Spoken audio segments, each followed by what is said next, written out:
Good morning students. आज हम लोग अपनी कस्तूरी की बुक में चैप्टर नंबर 7 पढ़ने जा रहे हैं, टिपटिपे का डर। चैप्टर नंबर 7 का क्या है नाम? टिपटिपे का डर। तो आइए देखते हैं टिपटिपा ये है क्या। तो इसका पाठ परिचय है। बारिश में छत टपकने से सब डरते हैं। कहानी में बुढ़िया को टिपटिपे के डर के सामने शेर और बाघ का कोई डर नहीं। बाघ भी टिपटिपे के डर से मारे धोबी के साथ उसका गधा बंद चुपचाप चल देता है। आओ कहानी में पढ़ें यह कैसे हुआ। ठीक है बेटा, तो आइए, बहुत इंटरेस्टिंग स्टोरी है, कहानी है, तो आइए हम लोग इसको रीड करते हैं। ठीक है। एक बुढ़िया थी, उसका एक पोता था। वह रोज़ उसे सोते समय तरह तरह की कहानी सुनाती थी। बरसात के दिन थे। एक दिन मूसलाधार बारिश हुई। ऐसी बारिश पहले कभी नहीं होती। चारों ओर पानी पानी पानी बरस रहा था। बुढ़िया की झोपड़ी में जगह जगह पानी टपक रहा था।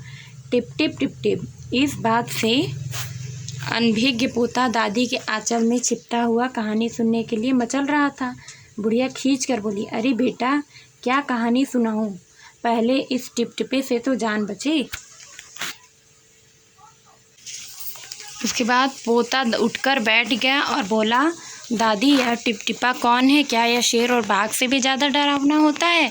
दादी झोपड़ी की छत की ओर इशारा करते हुए बोली, हाँ बेटा, न शेर का डर न बाघ का, पर इस टिपटिपे का डर जरूर है। संयोग से एक बाघ बारिश और ओलों की मार से बचते हुए झोपड़ी के पीछे आकर बैठ गया था। ये है ना बाघ। तो ये झोपड़ी के पीछे आकर बैठ गया था। बेचारा बारिश और ओलों से तो पहले ही घबराया हुआ था, अब बुढ़िया की बात सुनकर और डर गया। बाघ सोच रहा था, यह टिपटिपा कौन सी बला है? ज़रूर यह कोई बड़ा जानवर होगा, तभी तो बुढ़िया शेर बाघ से ज़्यादा उस टिपटिपे से डरती है। इससे पहले कि वह बाहर आकर मुझ पर हमला करे, मुझे यहाँ से भाग जाना चाहिए। बाघ झटपट दुम दबाकर भाग गया। उसी गांव में एक धोबी अपनी पत्नी के साथ रहता था। वह भी बारिश से परेशान था। सुबह से ही उसका गधा गायब था। वह सारा दिन बारिश में भीगकर गधे को ढूंढता रहा, पर वह कहीं नहीं मिला। धोबी की पत्नी ने कहा कि जाकर गांव के पंडित से क्यों नहीं पूछ लेते, वे बड़े ज्ञानी हैं, सबकी खबर रखते हैं। कुछ सोचकर धोबी अपना मोटा डंडा उठाए पंडित जी के घर की ओर चल पड़ा। पंडित जी भी अपने घर में जमा बारिश के पानी को निकाल रहे थे। धोबी ने बेसब्री से पूछा, पंडित जी, सुबह से मेरा गधा गायब है, जरा पोथी देखकर बताओ तो कि वो कहाँ है।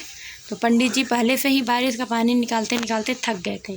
वे झुंझुला कर बोले, मेरी पोथी में तेरे गधे का पता ठिकाना लिखा है क्या? जो आ गया पूछने, जाकर ढूंढो उसे किसी पोखर गढ़ई में। कहकर वे पानी निकालने लगे।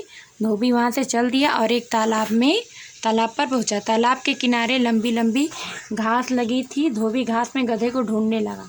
बेचारा भागे का मारा बाघ टिपटिपे के डर से वहीं घास में छिपा बैठा था। धोबी को लगा कि यह उसका गधा है।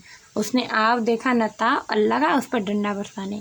बेचारा बाघ अचानक हुए हमले से घबरा गया। बाघ मन ही मन में सोच रहा था, जरूर यही टिपटिपा है, आखिर इसने मुझे ढूंढ ही लिया। अब जान बचानी है तो जो यह कहे वही करना पड़ेगा। आज तूने मुझे बहुत दुखी किया है, अब मार मार के मैं तेरा कचूमर निकाल दूंगा।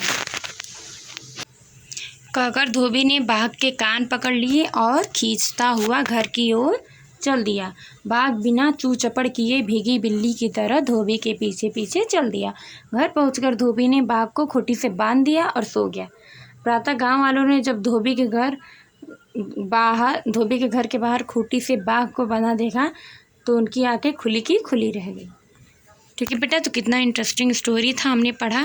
अब इसका शब्द वाटिका यानी शब्दार्थ आइए रीड करते हैं।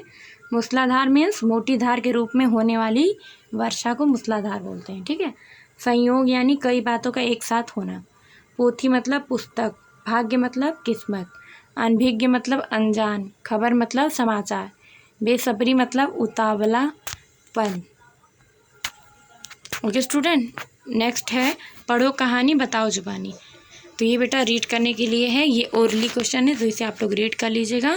फिर है प्रश्न पिटारा में बहुविकल्पी प्रश्न में बुढ़िया कहाँ रहती थी? झोपड़ी में। दादी पोते को क्या सुनाती थी? कहानी। धोबी का क्या खो गया था? गधा खो गया था। धोबी किसको पकड़ लाया? बाघ को। अब बेटा नीचे क्वेश्चन आंसर दिया है, क्वेश्चन है, मैं इसका आंसर राइट करके दे दूँगी, आप लोग कंप्लीट कर लीजिएगा। फिर कह रहा है यहाँ कहानी के कुछ वाक्य दिए गए हैं, उनका अर्थ समझकर अपने शब्दों में करना है। तो पहले इस टिपे से तो जान बचे, तो इसका अर्थ समझ कर बेटा अपने शब्दों में लिखना है आपको कि सबसे पहले मैं इस टिपे से अपनी जान बचाऊंगा, या अपने शब्दों में आप इसे किसी भी तरह से राइट कर सकते हैं। तो इसे HW है, ये कंप्लीट कर लीजिएगा। फिर है बेटा, इस कहानी में सभी परेशान थे, बताओ कौन कौन किससे परेशान था। बुढ़िया टिपे से परेशान थी, धोबी गधे से परेशान था, और पंडित जी बारिश के पानी से परेशान थे, अब पोता कहानी सुनने के लिए परेशान था। ठीक है बेटा, तो यह आप लोग राइट कर लीजिएगा।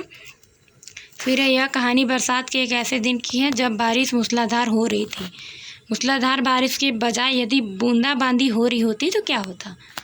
तो यहाँ बेटा आपको कहानी बतानी है, अपने से यहाँ पे कहानी राइट करना है।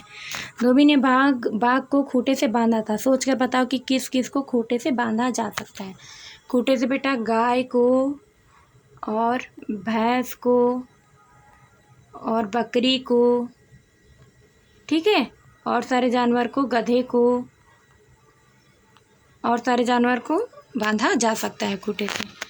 उसके बाद है, पानी के टपकने से टिप टिप की आवाज़ होती है, बताओ नीचे दी गई आवाज़ें कब आती है। ठक ठक मतलब कि लकड़ी चलने की आवाज़ ठक ठक आती है ना, लाठी चलने की आवाज़। फड़ फड़ हवा चलती है बेटा, कोई दरवाजा पन्ने में उड़ते हैं तो वो फड़ फड़ आवाज़ आती है। ठीक है, अब खुर खुर किसकी आवाज़ आती है। खुर खुर दरवाज़ा खिड़की खड़कती है तब उसकी आवाज़ आती है खुर खुर। धक धक हमारा दिल धड़कता है।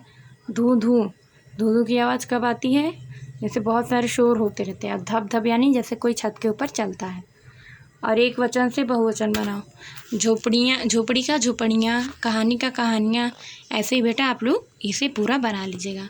अहम में विशेषताएँ क्या हैं बताओ।